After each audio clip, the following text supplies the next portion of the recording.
Hello, this is Dr. Grande. Today's question is, can I analyze the case of Paul and Linda Curry? Just a reminder, I'm not diagnosing anybody in this video, only speculating about what could be happening in a situation like this. If you enjoyed this video, please like it, subscribe to my channel, and consider supporting me on Patreon. I will put the link to Patreon in the description for this video. First, I'll look at the background of this case, move to the timeline of the crime, then offer my analysis. Paul Marshall Curry was born in 1956 and lived in California. He married and divorced. After this, he married a woman named Leslie. This second marriage ran into some difficulties. Leslie would later say that in the late 1980s, she developed flu-like symptoms, which left her disoriented and weak.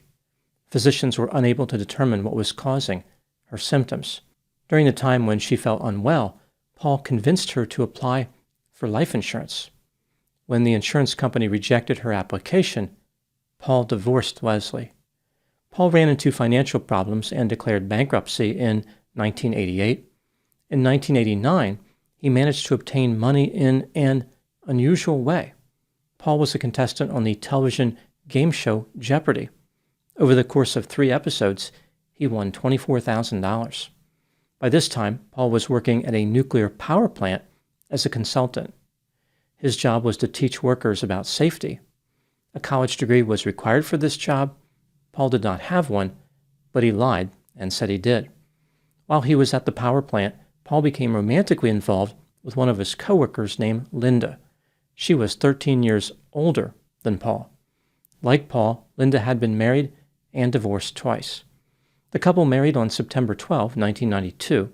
They lived in Linda's house in San Clemente, California. Not long after their wedding, Linda started to experience unusual physical symptoms, including vomiting, diarrhea, and stomach pain. In July 1993, she was admitted to the hospital for tests, but physicians could not determine the cause of her symptoms. Paul frequently visited his wife when she was in the hospital. One day, after he left her room, an alarm on Linda's IV activated. A nurse responded and noticed the IV bag was cloudy. An examination of the bag revealed that it had been punctured and laced with lidocaine. Linda wondered if her husband Paul was trying to murder her for money and notified the police. She was asked why she believed that Paul was trying to kill her. Linda said Paul was dishonest, sneaky, and extremely interested in her money. Coming into the marriage, he didn't have anything, but she had a massive house, an expensive car, and jewelry. After they married, Paul asked her to change her bank accounts and credit cards over to his name and designate him as the beneficiary on all her life insurance policies. Linda also mentioned how she and Paul had not had sex since being married. Paul had a few positive characteristics, according to Linda. For instance, he treated her well and was a nice person. This niceness was incredibly important to Linda and compensated for Paul's negative characteristics. Despite her concerns that he was trying to commit homicide, Linda decided to stay with Paul. Some degree of suspiciousness about Paul remained. Linda removed him as the beneficiary on some of her life insurance policies. The beneficiary was changed to Linda's sister, Patricia. Paul was unaware that Linda made this modification. In December 1993, Linda once again ended up in the hospital with mysterious symptoms. Just like before, there was a bizarre IV bag incident. This time, a nurse discovered the tubing had been tampered with and fluid was pouring out. The nurse had never seen an IV bag broken in this fashion. Once again, Linda was interviewed by the police. She mentioned that Paul had been running up credit card bills, but also had positive things to say. For instance, Linda said, "He is a wonderful man. I love him, and he's always been good to me." After being released from the hospital, Linda told her sister that if she became sick again, she did not want Paul visiting her in the hospital. Despite Linda's concerns about being murdered, she did not break up with Paul. Now moving to the timeline of the crime. On June 9, 1994, not long before midnight, 37-year-old Paul Curry called 911 and told the operator that his wife was not breathing. When first responders arrived, they found 50-year-old Linda Curry on the bedroom floor. There was a pool of vomit next to her. Attempts to revive Linda were unsuccessful. She was transported to a hospital where she was pronounced dead just after midnight, now on June 10, 1994. Here is what the police found during the course of their investigation. An autopsy revealed that Linda died from massive acute nicotine poisoning. The amount of nicotine was inconsistent with levels related to smoking cigarettes. Plus, Linda was not a smoker. Behind her right ear, there was hemorrhaging consistent with a needle puncture wound. Perhaps Linda had been injected with nicotine. Linda also had toxic levels of Ambien in her system. The police wondered if Paul used Ambien to sedate his wife before fatally injecting her with nicotine. Paul told the police that Linda went to bed at about 6 p.m., and he joined her a little while later. He woke up at 11 p.m. after hearing their cat make strange noises. He noticed that Linda was not breathing. This is when he called 911. After Linda's death, Paul was able to collect $547,000 in life insurance and other benefits. Paul realized Linda had designated her sister Patricia as the beneficiary on some of the insurance policies. He was not able to collect anything from those policies. In an effort to convince Patricia to sign the remaining policies over to him, he gave her a Rolex watch. When this gesture failed, Paul filed a claim against Patricia. He also filed a fraudulent insurance claim alleging that the Rolex had been stolen. Despite Paul's suspicious behavior, the police did not have enough evidence to charge him with murder. They didn't know if Paul had killed Linda or if Linda had administered the nicotine to herself. The case went cold, and Paul moved on with his life. He was fired from his job at the nuclear power plant because they realized he did not have a college degree. Paul let Linda's house fall into foreclosure, moved to Las Vegas, and worked as a used car salesman. After this, he moved to Kansas, where he worked as a building inspector.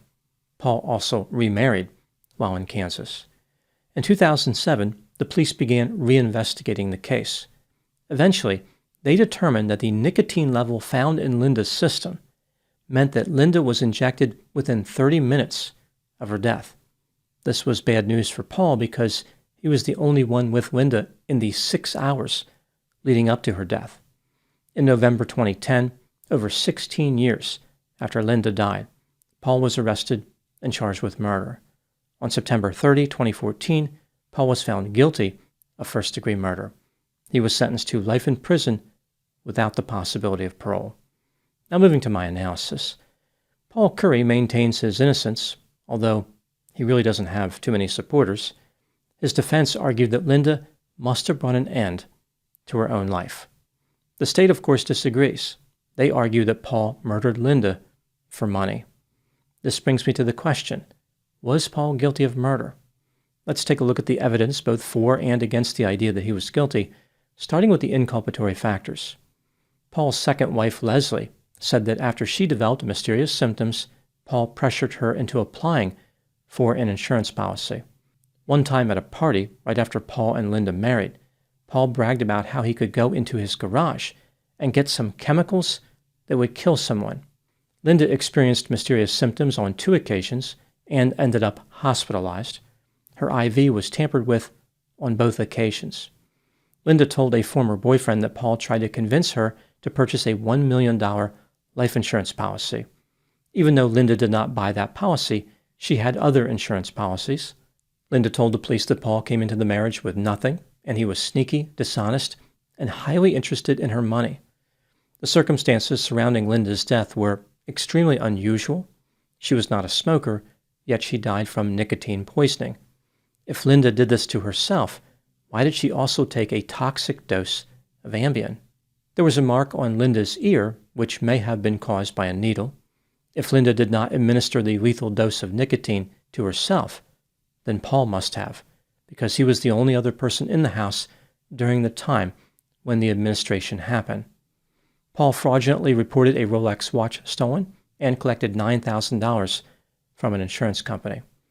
Moving to the exculpatory factors, injecting someone behind the ear is generally not considered an efficient or effective way to deliver a substance into their system. Furthermore, the state never proved the hemorrhaging was caused by a needle. Linda had several medical conditions, including chronic fatigue syndrome and gastrointestinal difficulties. She also had mental health symptoms, including depression and anxiety. Perhaps she brought an end to her own life. The defense argued that Linda could have used a nicotine enema to deliver the lethal dose. These potent prescription posterior potions are used to treat various conditions, including Crohn's disease and colitis. Linda may not have intended for the dose to be lethal. Perhaps this was just an accident. When considering all the evidence in this case, do I believe that Paul Curry was guilty of murder?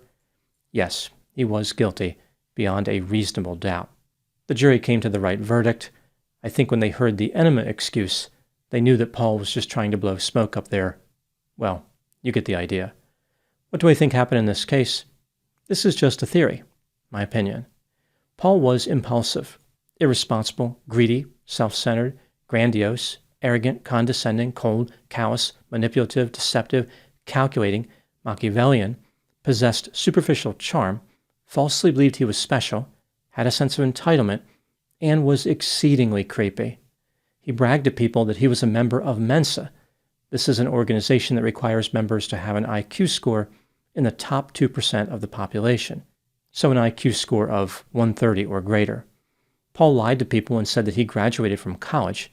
Ironically, despite being unqualified, he took a job in a nuclear power plant teaching safety. The first safety lesson the power plant should have learned is to verify the education of employees.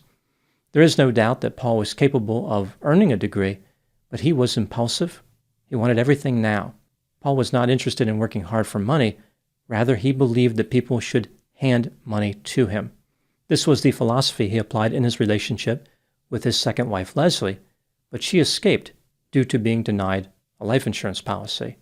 His third wife, Linda, was not as fortunate.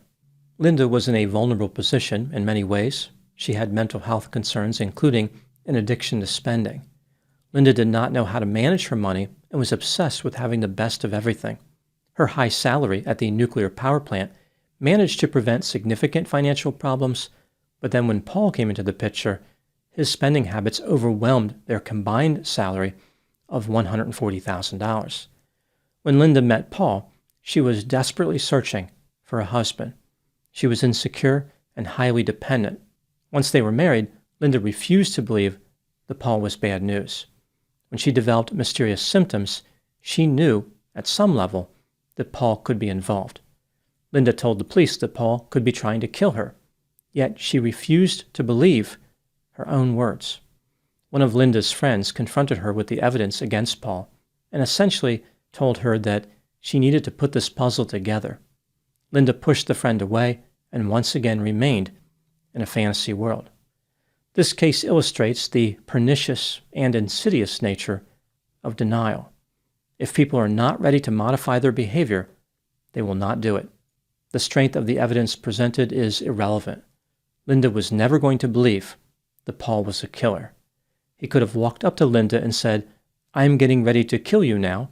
Any thoughts or questions?" She would have responded with something like, "Well, that can't be true because you're so nice." When people are in denial, sometimes they do a good job at the surface level of appearing to process information, like they are carefully reviewing the evidence and making logical decisions. For instance, when Linda said that Paul was dishonest and interested in her money, that really looked like she was making progress. Unfortunately, this is just an act. Denial is powerful and prevents reasoning. Ultimately, Paul took advantage of Linda's weakness and murdered her. The elements of the murder itself were quite clever. Paul disguised his crime very well. The state still does not know exactly how he did it. Paul's undoing was not appreciating how his pattern of behavior looked suspicious. He could not comprehend how other people perceived him. This lack of empathy led to an unsuccessful round of Final Jeopardy. Those are my thoughts in the case of Paul and Linda Curry. Please put any opinions and thoughts in the comment section. They consistently generate an interesting dialogue. As always, I hope you found my analysis of this topic to be informative. Thanks for watching.